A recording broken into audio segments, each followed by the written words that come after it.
Good morning students, how are you? I hope you are fine and stay at your home. तो प्यारे बच्चों, lesson first है जो हमारा वो हम पढ़ चुके हैं, वो हमने कंप्लीट कर लिया है। तो आज हम लेसन स्टार्ट करेंगे। हमारा जो सेकंड लेसन है, इंडो चाइना में राष्ट्रवादी आंदोलन। तो जो लेसन फर्स्ट था उसके क्वेश्चन आंसर आई होप आपने लर्न और राइट कर लिए होंगे। तो जो लेसन सेकंड है, इसमें जो इंडो चाइना है ये तीन मतलब शक्तियों से मिलकर बना है। तीन जो इसके अंदर स्टेट हैं वो है कंबोडिया और लाओस और वियतनाम। ठीक है, ये तीन हैं। तो हम पढ़ते हैं, स्टार्टिंग करते हैं जो लेसन सेकंड है हमारा। तो देखो, स्टार्ट नाउ। इंडो चाइना में राष्ट्रवादी आंदोलन। जो इंडो चाइना है इसके विषय में हम पढ़ेंगे। मतलब जो इंडो चाइना है वो क्या है, कौन कौन से स्टेट इसके अंदर हैं। तो देखो, वियतनाम को औपचारिक रूप से 1945 में यानी भारत से भी पहले आज़ादी मिल गई थी। जो वियतनाम है वो इंडो चाइना का ही एक हिस्सा है। ठीक है, तो जो वियतनाम है उसको औपचारिक रूप से मतलब औपचारिक रूप से आज़ादी कब मिल गई थी उसको 1945 में। लेकिन भारत और जो हमारा भारत था उसको मिली थी 1947 में। तो जो वियतनाम था उसको भारत से पहले आज़ादी मिल गई थी। लेकिन जो वियतनाम गणराज्य की स्थापना के लिए वहाँ के लोगों को 30 साल और संघर्ष करना पड़ा। मतलब जो वियतनाम था वो स्वतंत्र तो हो चुका था, लेकिन उसका जो गणराज्य था उसकी स्थापना के लिए उसे 30 साल और संघर्ष करना पड़ा, स्ट्रगल करना पड़ा।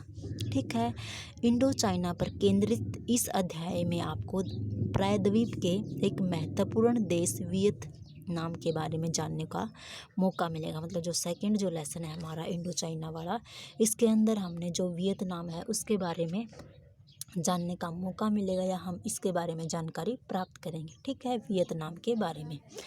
तो वियतनाम में राष्ट्रवाद का उदय उस प्रकार नहीं हुआ था जिस तरह यूरोप में हुआ था। मतलब जो यूरोप में जिस तरह से राष्ट्रवाद का उदय हुआ था उस तरह से वियतनाम में नहीं हुआ था। वियतनामी राष्ट्रवाद औपनिवेशिक परिस्थितियों में विकसित हुआ था। वियतनाम के विभिन्न समुदायों को मिलाकर आधुनिक वियतनाम नामी राष्ट्र की स्थापना में आंशिक रूप से औपनिवेशिकवाद का योगदान रहा। तो दूसरी तरफ यह भी सच है कि इस राष्ट्र का रूप स्वरूप औपचारिक वर्चस्व के खिलाफ चले संघर्षों से ही तय हुआ था। ठीक है, यदि आप इंडो चाइना के ऐतिहासिक अनुभव को भारत के अनुभव से मिलाकर देखें तो पाएंगे कि इन दोनों समाजों में औपनिवेशिक साम्राज्यों का आचरण और तौर तरीके अलग अलग थे। मतलब अगर हम इंडो चाइना और भारत का जो ऐतिहासिक बातें अगर उनको कंपेरिज करें या उनकी तुलना करें तो हम उसके अंदर अलग अलग तौर तरीके मिलेंगे। ठीक है, दोनों जगह औपनिवेशिक विरोधी आंदोलन भी अलग अलग तरीके से आगे बढ़े हैं। मतलब जो आंदोलन थे इनके अंदर विरोधी जो आंदोलन थे वो भी अलग अलग तरीके से आगे बढ़े हैं। भारत में अलग थे और जो इंडो चाइना है वहाँ पे अलग थे। इन विभिन्नताओं और समानताओं को देखते हुए आपको यह समझने में मदद मिलेगी कि दुनिया के विभिन्न भागों में राष्ट्रवाद कैसे विकसित हुआ। मतलब इस लेसन में हम ये जानेंगे कि जो अलग अलग मतलब विश्व के जो अंदर जो अलग अलग राष्ट्र हैं उनमें किस प्रकार से राष्ट्रवाद का विकास हुआ और उनमें समकालीन विषयों की रंगत सूरत तय करने में कितनी अहम भूमिका अदा की। तो प्यारे बच्चों, जो ये चित्र दिखा रखा है, चित्र 1, ये है चित्र इंडो चाइना का नक्शा। ठीक है, तो इसमें इंडो चाइना दिखा रखा है। यहाँ पे कंबोडिया है और लाओस है, ये इसके आसपास मतलब और अदर्स एरिया दिखा रखा है, तो ये आप देख लेना। ठीक है, तो आगे है इंडो चाइना जो चीन के साए में से आज़ादी। जो चीन के साए से किस प्रकार से आज़ादी मिली, फर्स्ट पॉइंट है इसका, चीन के साए से आज़ादी। तो देखो, इंडो चाइना 3 देशों से मिलकर बना है। जो इंडो चाइना है वो 3 अलग अलग देशों से मिलकर बना है। ठीक है, तो कौन से हैं वो देश? ये 3 देश हैं, वियतनाम, लाओस और कंबोडिया। मतलब जो ये 3 देश हैं, इन तीनों को मिलाकर क्या बना है? Indo China. ठीक है, तो इंडो चाइना जो है 3 देशों का समयोग है या संगठन है। ठीक है, तो ये 3 देश हैं, वियतनाम, लाओस और कंबोडिया। चित्र फर्स्ट हमने देख लिया है। इस पूरे इलाके के शुरुआती इतिहास को देखने पर पता चलता है कि पहले यहाँ बहुत सारे समाज रहते थे। मतलब जो ये 3 देश हैं इनके अंदर बहुत सारे समाज रहते थे। कहाँ पे? इंडो चाइना में। और पूरे इलाके पर शक्तिशाली चीनी साम्राज्य का वर्चस्व था। जो इंडो चाइना है उसके पूरे इलाके पर किसका साम्राज्य था? चीन का। ठीक है, जिसे आप उत्तरी और मध्य वियतनाम कहा जाता है। मतलब जिसे आज क्या बोला जाता है? उत्तरी और मध्य वियतनाम। जब वहाँ एक स्वतंत्र देश की स्थापना कर ली गई तो भी वहाँ के शासकों ने न केवल चीनी शासन व्यवस्था को बल्कि चीनी संस्कृति को भी अपना रखा था। मतलब जब वहाँ पे वियतनाम का मतलब वर्चस्व या उसकी स्थापना हो चुकी थी या वहाँ का स्वतंत्र देश वो हो चुके थे तो भी वहाँ पे क्या था? जो चीनी संस्कृति थी या सभ्यता थी वो उन्होंने अपनाए रखी। मतलब उसको उन्होंने नहीं छोड़ा। वियतनाम उस रास्ते से भी जुड़ा रहा है जिसे समुद्री सिल्क रूट कहा जाता था। तो जो समुद्री सिल्क रूट है वो है चीनी का एक रास्ता है जहाँ से जो वस्त्र था ये सूत का कपड़ा वहाँ से लाया और ले जाया जाता था, इसलिए उसको सिल्क रूट बोला। मतलब सिल्क का जो कपड़ा था वो वहाँ से लाया जाता था चीन से, इसलिए उस रास्ते का नाम क्या पड़ गया? Silk route. ठीक है, इस रास्ते से वस्तुओं, लोगों और विचारों की खूब आवाजाही चलती रहती। मतलब जो ये रास्ता था, जो सिल्क रूट था, वहाँ पे उस रास्ते से वस्तु मतलब लोग लाते थे और वहाँ से लेके जाते थे और लोगों के जो विचारों की खूब आवाजाही होते हैं मतलब चलती रहती थी। व्यापार के अन्य रास्तों के माध्यम से वियतनाम उन दूरवर्ती इलाकों से भी जुड़ा रहता था। जो वियतनाम था वो उन सब जो दूरवर्ती इलाके थे उनसे भी क्या था? जुड़ा रहता था। जहाँ गैर वियतनामी समुदाय जैसे खमेर और कंबोडिया समुदाय रहते थे। मतलब जो वहाँ के नहीं थे, जो गैर थे, उनसे भी ये जो वियतनाम था वो जुड़ा हुआ था। ठीक है, तो वो कौन से थे? खैर और कंबोडिया समुदाय।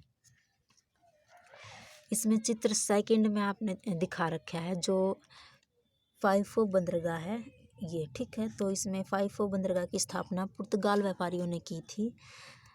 यह उन बंदरगाहों में से एक था जिसका यूरोपीय व्यापारिक कंपनियां 19वीं सदी से काफ़ी पहले से ही इस्तेमाल करने लगी थी। ठीक है, तो आगे है औपनिवेशिक वर्चस्व और उसका प्रतिरोध। जो औपनिवेशिक वर्चस्व था और उसका प्रतिरोध जो किया वो वियतनाम पर फ्रांसीसियों के कब्जे के बाद वियतनामियों की ज़िंदगी पूरी तरह बदल गई। मतलब जो वियतनाम था उसके ऊपर किसने कब्जा कर लिया? फ्रांसीसियों के कब्जे के बाद जो वियतनामियों की ज़िंदगी पूरी तरह से बदल गई। जीवन के हर मोर्चे पर जनता को औपनिवेशिक शासकों के साथ टकराव होने लगा। मतलब उसके ऊपर फ्रांस का कब्जा हो चुका था, इसलिए जो भी उसके औपनिवेशिक शासक थे उनके अंदर क्या होने लगे? टकराव होने लगे।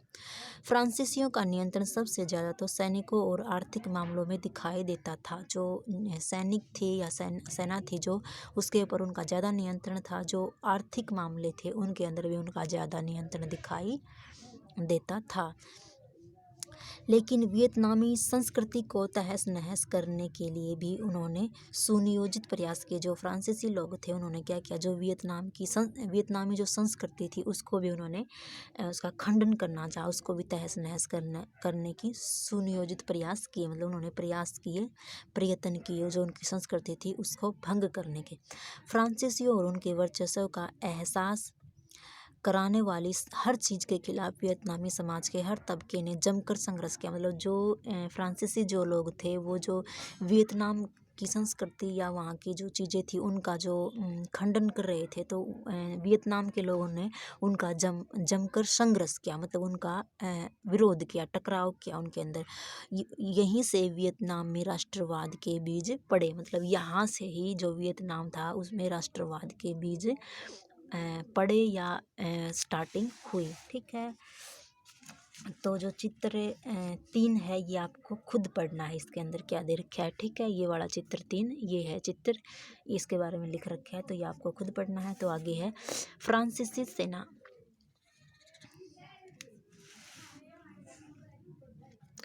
फ्रांसीसी सेना ने पहली बार 1858 में वियतनाम की धरती पर डेरा डाला? जो फ्रांसीसी सेना थी उसने पहली बार 1858 में जो वियतनाम था वहाँ पे अपना डेरा या अपना स्वराज्य स्थापित किया। ठीक है। 80 के दशक के मध्य तक आते आते इन्होंने देश के उत्तरी इलाके पर मजबूती से कब्जा जमा लिया। किसने? फ्रांसीसी सेना ने। फ्रांस चीन युद्ध के बाद उन्होंने टोकिन और अनाम पर भी कब्जा कर लिया। ठीक है। जो फ्रांस और चीन के साथ जो युद्ध हुआ उनके अंदर, तो उन्होंने जो टोकिन था और जो अनाम पर उन्होंने क्या कर लिया? अपना कब्जा या अपना वर्चस्व स्थापित कर लिया। 1887 में फ्रेंच इंडो चाइना का गठन किया गया। 1887 में किसका गठन किया गया? फ्रेंच इंडो चाइना का। ठीक है। बाद के दशकों में एक और फ्रांसीसी शासक वियतनाम पर अपना कब्जा जमाते गए और दूसरी तरफ वियतनामियों को यह बात समझ में आने लगी कि फ्रांसीसियों के हाथ में क्या क्या गवा चुके हैं। मतलब जो फ्रांस था वो वियतनाम पे अपना कब्जा जमा रहा था, और जो वियतनामी थे उन्हें ये बात समझ में आ रही थी कि फ्रांस जो उन्होंने अपना क्या क्या खो दिया। मतलब क्या क्या जो उनकी चीज़ें कौन कौन सी चीज़ों पर फ्रांसीसियों का कब्जा हो चुका है जो वियतनाम की है। ठीक है। इसी सोच विचार और जिद्दोहद से वियतनाम में राष्ट्रवादी प्रतिरोध विकसित हुआ। मतलब ये इस सोच के जो जो हमारी संपत्ति है, प्रॉपर्टी है, वो उस पर फ्रांसीसियों का अधिकार होता जा रहा है, ये सोचकर जो वियतनामी थे उनके अंदर राष्ट्रवादी जो भावना है वो पनपी। ठीक है। तो चित्र 4 दिखा रखा है इसमें। फ्रांसीसी अन्वेषण बल द्वारा तैयार किया गया मेकोंग नदी का उत्कीर्ण चित्र। इस अन्वेषण दल में गार्नियर भी शामिल थे। तो ये आप इसमें पढ़ लेना, इसके अंदर क्या दे रखे हैं।